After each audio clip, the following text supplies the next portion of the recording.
Hello mga kabatang Quiapo December 29 episode summary. Sa bahay ng mga gerero na kasalubong ni Erica ay Santino at sinabi na grabe na ang away dito sa bahay at ayokong lumaki ang anak natin na kagaya ni Miguelito at hinawakan ni Santino ang kamay ni Erica at sinabi hindi ko papayagan na maging katulad siya ni Miguelito kasi papalakihin natin siya na may takot sa Diyos at gusto ko magsama tayo sa hirap at ginhawa at magiging mabuting tao ang magiging anak natin. At nakarating na sila tanggol sa hideout nila Rocky Boy at doon sila namalagi at nakita nila na malaki ang bahay at sinabi ni Rocky Boy na sa Lolo Koto pumupunta lang kami dito pag nililinis namin tong bahay pero safe tayo dito mahirap mapasok itong lugar na ito.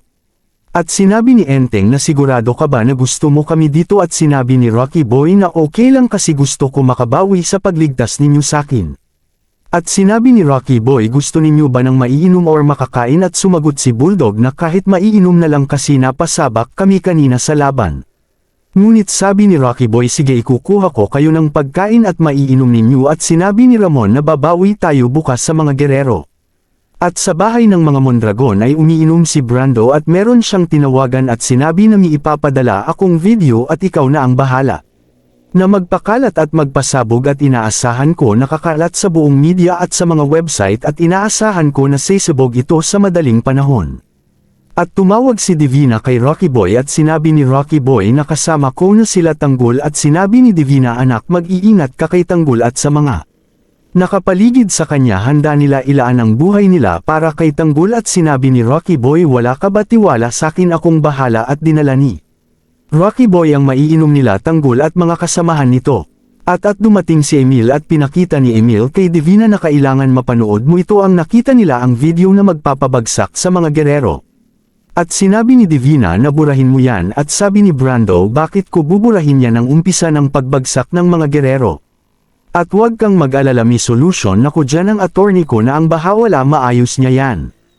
At nag-usap sila Tanggol na bukas ay lulusubin natin ang mga gerero at wala tayong aitit-aire kahit isa sa kanila. At sa bahay ng mga gerero tinignan ni Gustavo ang picture ng pamilya nila at dumating si Santino at sinabi na Lodi na lang ako sasama ngunit. Sabi ni Gustavo sasama ka eto na ang simula ng pagiging gerero mo at may ibinigay si Gustavo na relo kay Santino at sinabi isuot mo ito. At sinabi na bagay sa'yo Santino. At sa isang kwarto ay nakita nila Miguelito at Jackie at Roberto ang kumalat na video na ipinakalat ni Brando na nagsiwalat sa mga pagnanakaw ng mga gerero at mga proyekto at mga porsyento na nakukuha nila sa mga bawat proyekto na approvedo at dinideliver niya ito sa bahay ng mga gerero at meron akong ebidensya at mga resibo na nagpapatunay na nagdadala kami ng mga cold cash sa mga gerero at sinabi ni Jackie ano na gagawin natin ngayon at sinabi ni Roberto maganda ang transaction natin sa kanila nagsimula. Ito nang dahil kay Rocky Boy at sa hideout nila Rocky Boy at nag-ayos na ng mga gamit sila Tanggol mga armas at sinabi ni Rocky Boy na sasama ako. Ngunit sabi ni Tanggol wag na madadami ka samin ngunit sabi ni Rocky Boy kahit driver ninyo lang ako okay look out. Abangan bukas magkakatagpo kaya ang Gerero at Montenegro salamat sa panunood like and share para sa update salamat.